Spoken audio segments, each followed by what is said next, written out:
पेट खराब होने पर त्रिफला चूर्ण को गर्म पानी से लेने की एडवाइस तो आपको काफ़ी सारे लोगों ने दी होगी। लेकिन आज इस वीडियो में मैं आपको बताऊंगी कि आप किस तरह से त्रिफला चूर्ण को अपने शरीर की और भी कुछ परेशानियों में यूज़ कर सकते हैं। नमस्ते, मैं doctor Lekha Soni and I welcome you all on my channel Ayur Lekha. चलिए तो सबसे पहले बात करते हैं कि त्रिफला चूर्ण किन मेडिसिन का कॉम्बिनेशन होता है। त्रिफला मतलब तीन फल, मतलब हरड़, पहेड़ा और आंवला। त्रिफला चूर्ण के जो कॉम्बिनेशंस हैं वो अलग अलग आचार्यों ने अलग अलग बताया है। जैसे 1:1:1 में हरड़, बहेड़ा, आंवला को इक्वल क्वांटिटी में लिया जाता है। वहीं 1:2:4 और 1:2:3 में हरड़, बहेड़ा, आंवला लिया जा सकता है।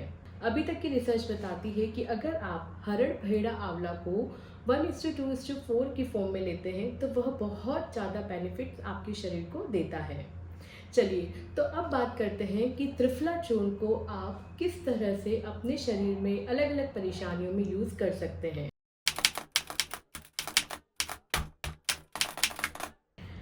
त्रिफला चूर्ण मुंह की बीमारियों के लिए काफ़ी असरदार है।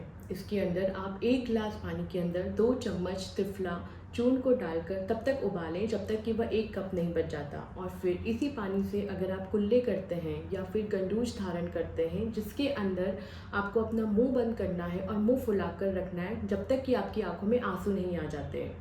ऐसा करने से अगर बहुत ज़्यादा स्मेल आपके मुंह से आती है या बार बार मुंह के अंदर इन्फेक्शन होता है, टॉन्सिल्स होते हैं या फिर गले में खराश होती है, अगर इस तरह की परेशानी आप फेस करते हैं तो आपको रोज़ाना त्रिफला चूर्ण के कुल्ले और गंडूश जरूर धारण करना चाहिए।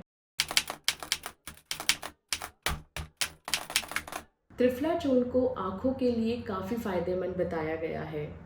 सबसे पहले त्रिफला का काढ़ा बनाया जाता है। जैसा कि अभी बताया, 1 गिलास पानी के अंदर 2 चम्मच त्रिफला चूर्ण लेकर तब तक उबालें जब तक वह 1 कप नहीं बच जाता, और फिर इसी काढ़े को आई कप के अंदर लेकर अपनी आँखों को रोज़ाना धों।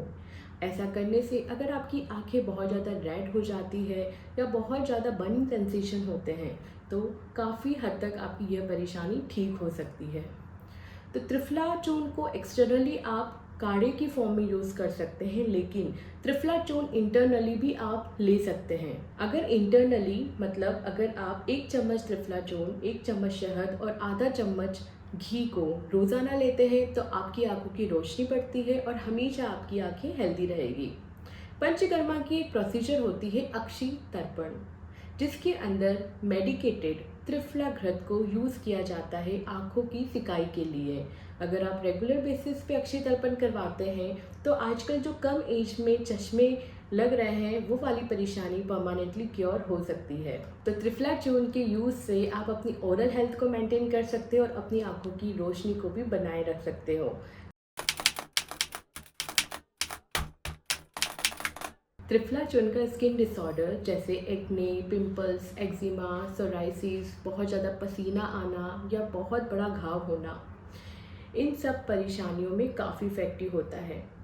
त्रिफला चूर्ण का काढ़ा बनाकर अगर रोज़ाना फेस को वॉश किया जाए तो एक्ने, पिंपल्स जैसी परेशानी नहीं होती।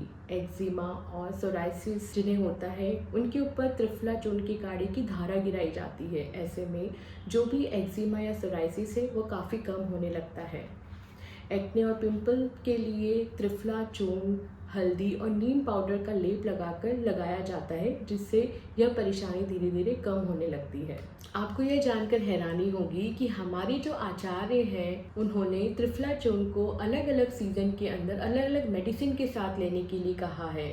उनका कहना है कि अगर आप त्रिफला चूर्ण को अलग अलग मेडिसिन के साथ लेते हैं तो शरीर का डिटॉक्सिफिकेशन होता है और यह रसायन का काम करता है। रसायन आयुर्वेद में उन ड्रग्स को कहा गया है जो हमारी आयु को बढ़ाते हैं और हमें हेल्दी रखने में मदद करते हैं। माघ और फाल्गुन मतलब फरवरी और मार्च में छोटी पिपली के साथ लेने के लिए कहा है। उसी तरह चैत्र वैशाख मतलब अप्रैल और मई में शहद के साथ त्रिफला चूर्ण को लेने के लिए कहा है।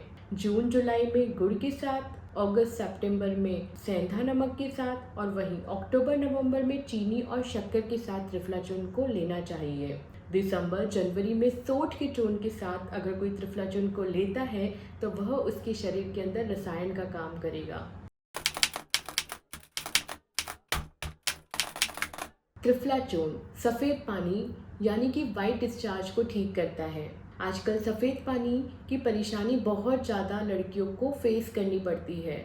अगर आप 2 चम्मच त्रिफला चूर्ण को आधे लीटर पानी के अंदर बॉईल करते हैं और उसके अंदर 3 चुटकी टंकण भस्म और 3 चुटकी स्फटिक भस्म को डालकर उबालते हैं और फिर इसी पानी से कम दिन में 6 या 7 बार अपने प्राइवेट पार्ट्स को वॉश करते हैं, तो धीरे धीरे वाइट डिस्चार्ज की परेशानी ठीक होने लगती है। हम सभी को पता है कि त्रिफला चूर्ण पेट को साफ करने की एक बहुत ही अच्छी दवाई होती है, लेकिन इसे कब और कैसे लेना चाहिए ये अक्सर बहुत सारे लोगों को पता नहीं होता है। त्रिफला चूर्ण को हमेशा रात में लिया जाता है। अगर आप पेट से संबंधित विकारों से ग्रस्त हैं तो इसे हमेशा 1 चम्मच रात में गर्म पानी से लेना चाहिए। लेकिन ध्यान रखिए, ऐसे लोग जिनके अंदर वात दोष की डोमिनेंसी है और जो प्रेग्नेंट है, उनको यह त्रिफला चूर्ण बिल्कुल यूज़ नहीं करना चाहिए, क्योंकि ये शरीर के अंदर ड्राइनेस लेकर आएगा और आपकी आंतों को भी ड्राई करेगा। इसलिए हमेशा अपने डॉक्टर के कंसल्टेशन से ही आप त्रिफला चूर्ण को यूज़ करें। चलिए, तो अब मैं आपको बताती हूँ कि त्रिफला चूर्ण को यूज़ करने से पहले आपको किन किन बातों का ध्यान रखना है। त्रिफला चूर्ण का जो पैकेट होता है, उसे अगर आप एक बार ओपन कर लेते हैं तो उसे 2 या 3 महीने तक ही आपको यूज़ करना है। आई होप ये वीडियो आपके लिए काफ़ी बेनिफिशियल रहा होगा। तो अब आपके घर में अगर त्रिफला चूर्ण है तो उसे आप अपनी ओरल हेल्थ को मेंटेन करने के लिए, अपनी आंखों की रोशनी को बढ़ाने के लिए, वाइट डिस्चार्ज या सफ़ेद पानी से अगर आप परेशान हैं तो उसमें आप यूज़ कर सकते हैं, और साथ में अपनी शरीर की डिटॉक्सिफिकेशन या फिर अपनी इम्यूनिटी को बूस्ट करने के लिए यूज़ कर सकते हैं। अगर आपको यह वीडियो पसंद आया हो तो लाइक ज़रूर करें और अपनी फैमिली में शेयर ज़रूर करें, एंड प्लीज़ सब्सक्राइब करना ना भूलें। Thank you so much.